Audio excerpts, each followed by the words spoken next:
Hey, welcome back. This is a really special episode of New Gear. I moved to the new place and got my studio set up, so I'm going to take you on a little tour, show you the way that I have it set up, and also show you a couple of new amps that I got, and also a new guitar. So let's go check it out. Alright, so starting out in the hallway, I have this Fender 4x12 cab that I used a couple times before. That has 96 Celestion Vintage 30 speakers in it. Got my camera bags. Let's go in. This room is up above the garage, so I have a lot of space to kind of spread out and set up my equipment. The new pieces of gear, I have this orange AD30. I've wanted one of these for a long time. I played one in a Guitar Center years ago and really loved it, but didn't have the chance to actually buy one.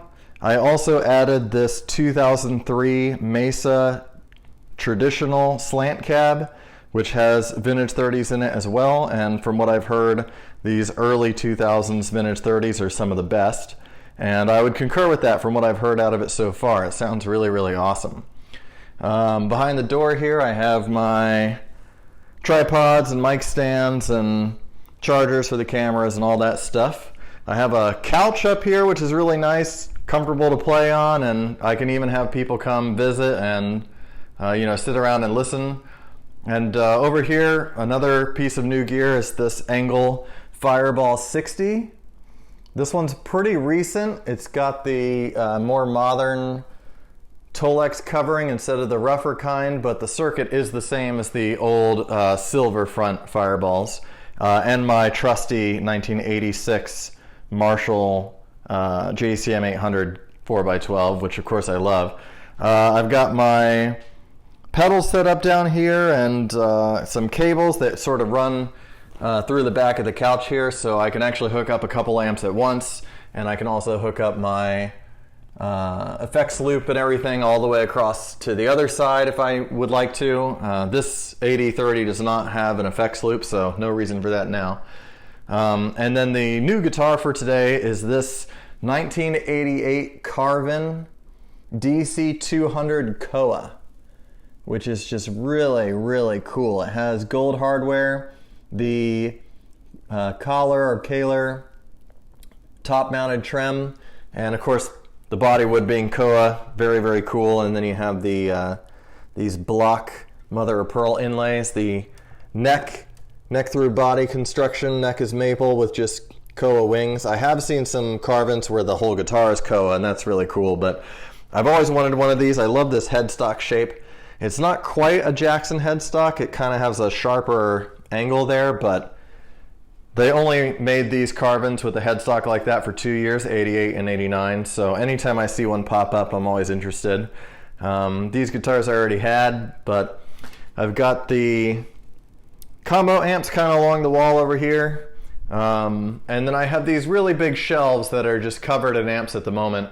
And something a little bit different about this setup compared to my old one is the amp shelves are actually deep enough. You can see here I have 2 amps back to back. So there's actually 2 amps per shelf here. Well, 4 total across the top there. So each shelf I have quite a few amps on. Hopefully that's not too heavy for my floors or anything. And I left a little bit of space between them so I can reach behind here, and it makes it a little bit easier to pull them out. And the biggest difference here compared to my old place is at the old place, my shelves were only about 16 inches wide. So it was only 1 amp per shelf.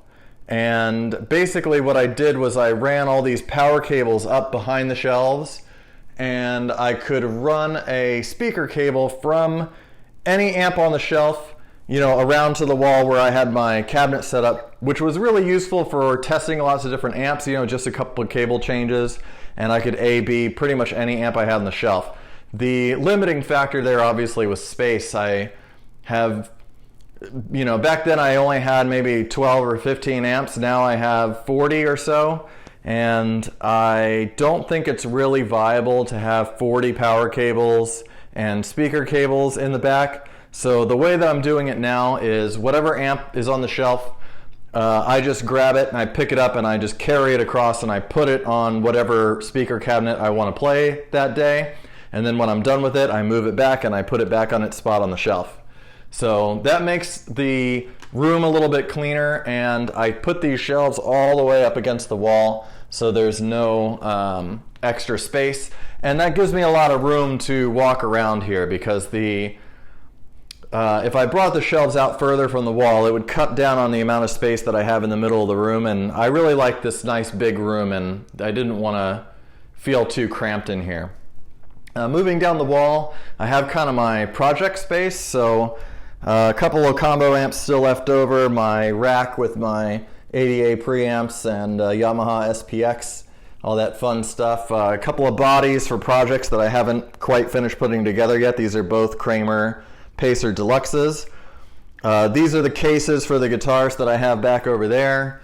I do also have this decibel meter, which I use for monitoring the volume in the room, and a lava lamp, of course, gotta have that. And then this is kind of my workbench. At the moment, I'm working on this Kramer wireless guitar. It's got a really unique kind of body in the back, and I got a couple of necks and some other stuff that I'm working on over here, cameras, and I got tubes and extra parts and bridges and all that stuff. And then underneath I have my tools and cables and all that stuff. A speaker cabinet over here in case I am working on an amp and I just need a load to plug into. And then this huge overflowing pile in the corner is all the foot switches for the amps. I initially tried to take each foot switch and put it with the amp, on the shelf with the amp, but that just wasn't realistic use of space. So I'm still kind of trying to come up with a way of organizing that best. And good friend of mine said that I should maybe put in some cabinets up here, maybe along the wall, and then I could store stuff up above. That's a really good idea, so I might do that. And another cool thing is this room actually has its own air conditioning unit in here, but the trade-off is I don't have a closet. So that means that I have a bunch of other guitars, obviously, and they're all in their cases back downstairs because I couldn't fit them in this room.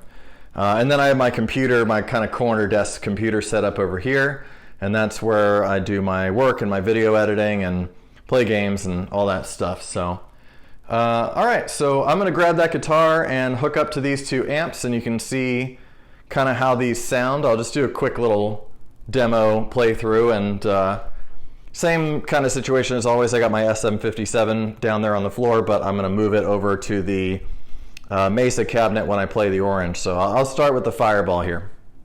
Okay, well, starting off with the Fireball 60, the first thing I notice when I plug into it is that this is definitely kind of an instant gratification amp. With all the controls set at noon, I have slightly adjusted the EQ a little bit, but it just really jumps out at you as a really awesome sounding amp. And I've heard some complaints about the mids lacking a little bit. It sounds pretty good to me here in this room through these speakers, but I could see a situation where you might want to turn the mids up or use an EQ or something like that. And that's a feature that the Powerball has that's a little different than the Fireball. The Powerball does have a mid boost function. So if you're finding the Fireball lacking in mids, you could use a Powerball to kind of solve that problem. I would like to get my hands on a Powerball one of these days, but for right now I can at least draw some conclusions. The Fireball sounds really good.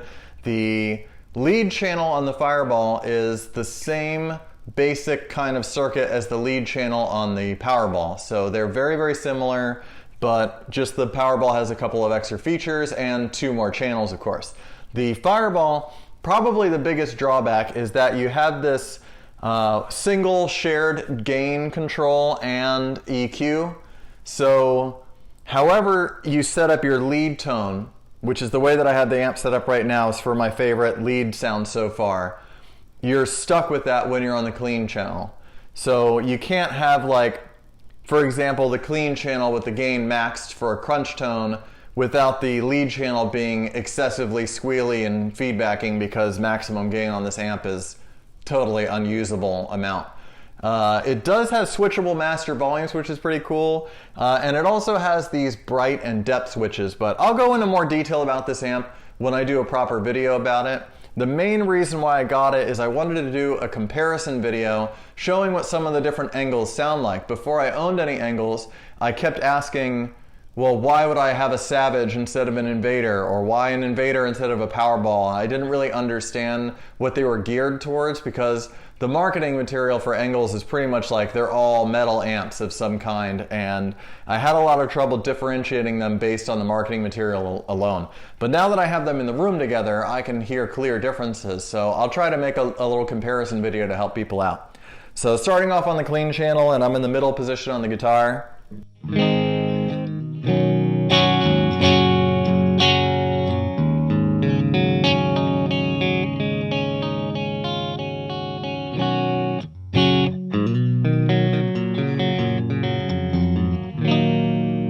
Definitely a very usable clean tone, sounds pretty good to me. But obviously the real highlight of this amp is the lead channel, which sounds pretty awesome.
So yeah, I'm very, very pleased with this amp. It sounds really awesome, and I paid a hair under $700 for it, which bang for the buck wise is pretty hard to argue with. I mean, this definitely has a similar amount of gain to something like a PV6505, and kind of has some of the same limitations as that amp. You know, you have a shared EQ, the clean channel's maybe not the best, but they do have very different flavor differences. So I think, you know, if you're on a budget and you're looking for an amp and you spot one of these for $600 or $700 and you spot a 6505 for $600 or $700, it would be a pretty viable comparison to make between those two amps. So, all right, so let's move over to the AD30.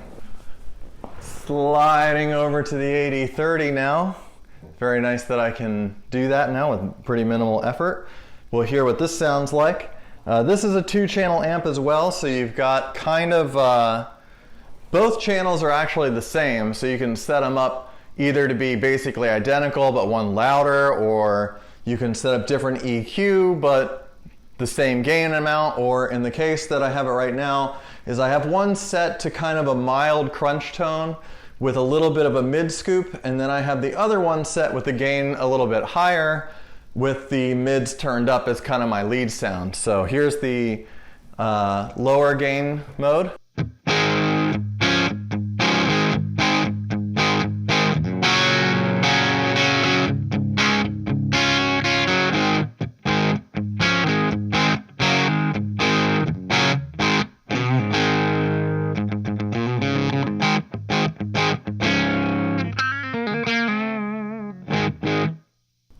It's got a really great crunch tone for sure.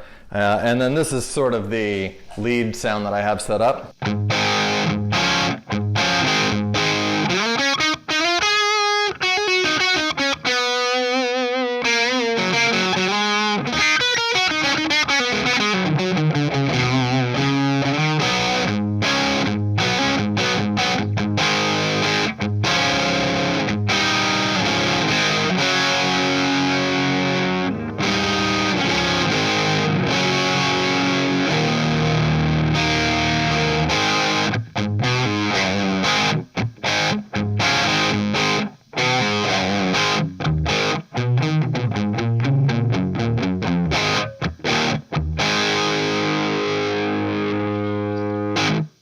I suppose now is as good as time as any to talk about the guitar a little bit more. Probably the coolest feature of this guitar is you have these M22 pickups. There's an M22N and an M22 SD in the bridge, and 4 controls, so you have both volume and tone for each pickup. And these 3 little switches over here, this is what's really cool, is you actually have a coil tap switch for each pickup individually, as well as a phase switch here. So, for example, if I'm on the bridge pickup, in series, that sounds like a normal humbucker tone. If I flip this switch down, I get it as a single coil.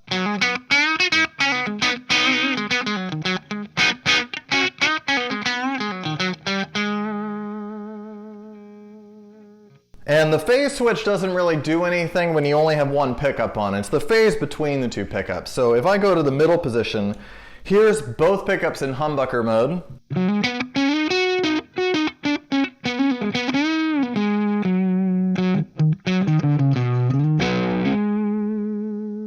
Which is kind of like a Les Paul sort of sound.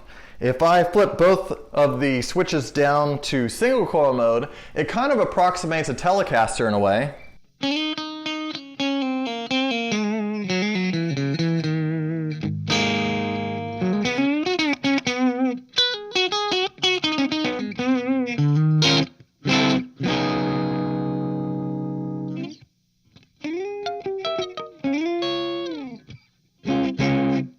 And if I go to the out of phase mode, it gets this really kind of cocked wah almost sort of sound.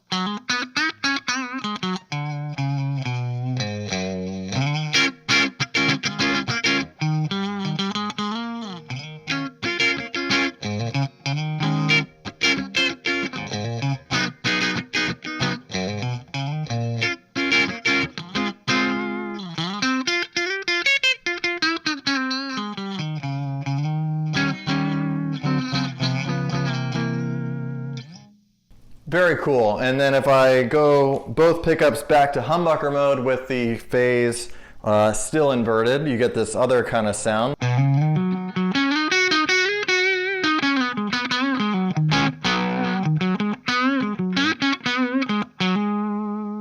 Now I'll put them back in phase.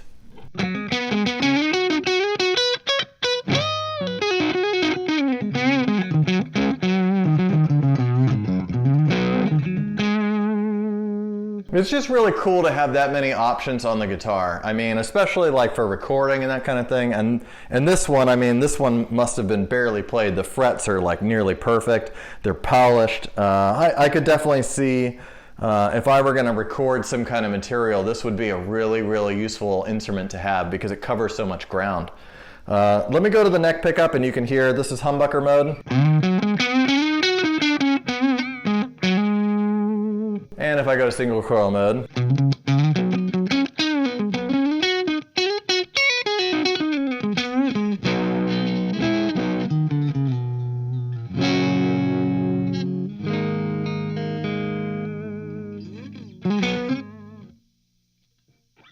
and the cool thing is you can of course use any of those modes with whatever amplifiers you have, and you can layer a lot of really interesting sounds. Like if I go back to the distortion channel, obviously you know what a humbucker is going to sound like through the distortion channel, right?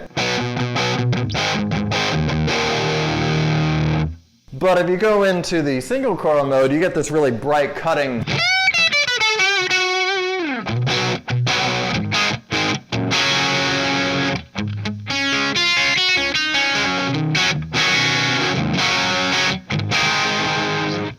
It won't emulate a Stratocaster exactly because you get a lot higher output pickup. There's no, positions 2 and 4, but it does a pretty good job approximating kind of like a combined, maybe Les Paul Telecaster sort of thing with all these different switching options. And I have to say the single coil mode and out of phase with the middle position just has a really, really cool sound to it to me.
All right, thanks for tuning in. Looking forward to doing a couple more videos on some of these new amps that I have.